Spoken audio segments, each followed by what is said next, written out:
৳৭,০০০ বাজেটের মধ্যে Symphonyর নতুন ফোন Symphony G26 এই ফোনটি লঞ্চ করা হয়ে গেছে বাংলাদেশের মার্কেটে। আপনারা এই ফোনটি ২৩২ জিবি ভ্যারিয়েন্টটি বর্তমানে বাংলাদেশের মার্কেটে পেয়ে যাবেন ৳৬,৯৯৯ যেটি আপনারা যেকোনো গ্রামীণ অথবা আপনারা Symphonyর এই অফিসিয়াল স্টোরে গেলেই আপনারা এই ফোনটি পেয়ে যাবেন এবং পরবর্তীতে এই ফোনটি আপনারা সকল স্টোরগুলোতে এভেইলেবল হয়ে যাবে। তো বন্ধুরা চলুন বেশি কথা না বাড়িয়ে প্রথমত আমরা জেনে নিই এই ফোনের কনফিগারেশন এ কি থাকছে এবং আমরা এই ফোনের ভেতরে কি পাচ্ছি এবং পরবর্তীতে আমি আপনাদেরকে এ বিষয় নিয়ে আলোচনা করব যে এই ফোনটি আপনাদের বাজেট যদি ৳৭,০০০ হয় তাহলে আপনাদেরকে এই ফোনটি কেনা উচিত কিনা। তো আমরা এই ফোনটির ১ম এই যদি ডিসপ্লের দিকে নজর দেই তাহলে আপনারা এই ফোনটির ডিসপ্লেতে পেয়ে যাচ্ছেন 6.56 ইঞ্চির IPS LCD একটি ডিসপ্লে এবং এই ফোনটির রেজোলিউশন এ থাকছে 720x1612 পিক্সেল। তার সাথে আপনারা পেয়ে যাচ্ছেন 267 PPI ডেনসিটি। তো আপনারা এই ডিসপ্লেটি আপনারা HD কোয়ালিটির একটি ডিসপ্লে পেয়ে যাচ্ছেন এবং আপনারা এই ডিসপ্লে দিয়ে আপনারা ইনডোরে মোটামুটি আপনারা ব্যবহার করতে পারেন এবং যদি আপনারা আউটডোরে যদি এই ডিসপ্লে নিয়ে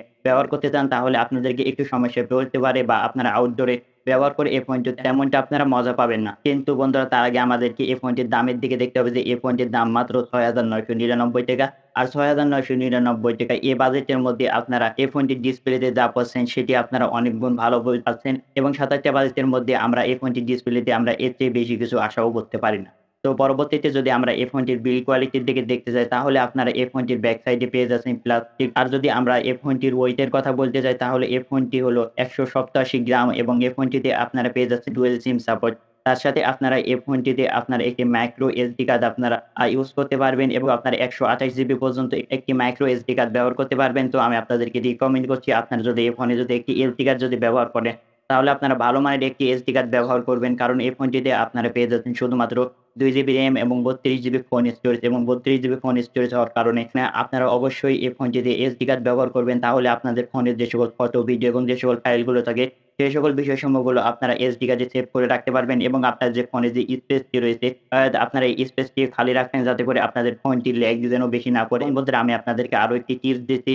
এই ফোনটি আপনারা ব্যবহার করার সময় যে এই সকল যে অ্যাপগুলো যে লাইট ভার্সন থাকে যেমন Facebook লাইট, মেসেঞ্জার লাইট বা যে সকল অ্যাপের লাইট ভার্সন গুলো আছে আপনারা এই সকল লাইট ভার্সন গুলো ইউজ করবেন তাহলে আপনার ফোনের মেমোরি গুলো বা এই জায়গাতে স্পেস গুলো আপনারা অনেকখানি ফাঁকা থাকবে এবং বন্ধুরা আপনারা এই ফোনটির ব্যাকগ্রাউন্ডে বেশি পরিমাণে অ্যাপ চালু করে রাখবেন না। যদি বেশি পরিমাণে অ্যাপ চালু করে রাখেন তাহলে আপনাদের ফোনটি ল্যাগ করতে পারে বা এবং বন্ধুরা এই ফোনটির একটি প্লাস পয়েন্ট হলো এই ফোনটিতে ব্যবহার করা হয়েছে Android 13 এর Go এডিশন এবং এই ফোনটিতে চিপসেট হিসাবে ব্যবহার করা হয়েছে SC9863A যেটি মোটামুটি লেভেলের একটি চিপসেট বাজেট অনুযায়ী এবং আপনারা এই চিপসেট দিয়ে আপনারা ফ্রি ফায়ার, PUBG ইত্যাদি গেমগুলো খেলতে পারবেন না।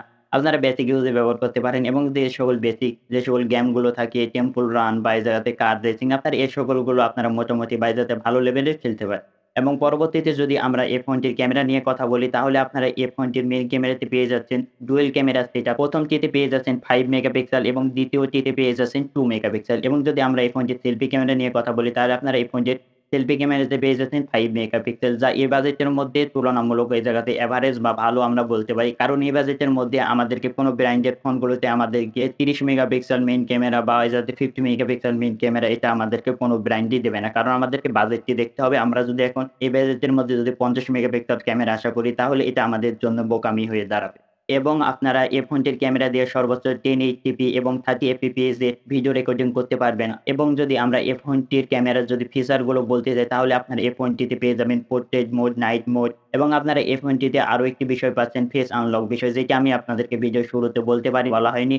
আপনারা এই ফোনটি আপনার এই ৳৭,০০০ বাজেটের এই মোবাইল ফোনে আপনারা ফেস লক পেয়ে যাচ্ছেন। তার সাথে বন্ধুরা আপনারা এই ফোনের ব্যাক সাইডে পেয়ে যাচ্ছেন একটি ব্যাক সাইড ফিঙ্গারপ্রিন্ট সেন্সর আর আপনারা এই ফোনটি দিয়ে ওয়াইফাই, ব্লুটুথ, হটস্পট ইত্যাদি এ জাতীয় সকল সার্ভিস গুলোই আপনারা ব্যবহার করতে পারবেন এবং আপনারা এই বাজেটের মধ্যে এই ফোনটিতে পেয়ে যাচ্ছেন 4G সাপোর্ট এবং যদি আমরা এই ফোনের ব্যাটারি নিয়ে কথা বলতে যাই তাহলে আপনার ব্যাটারি ক্যাপাসিটি হিসেবে পেয়ে যাচ্ছেন 4000 mAh ব্যাটারি এবং আপনারা এই ফোনটি বর্তমানে বাংলাদেশ বাজারে এই জায়গাতে ৩টি কালারে পেয়ে যাবেন যে ৩টি কালার আপনারা আমাদের মোবাইল স্ক্রিনে দেখতে পাচ্ছেন।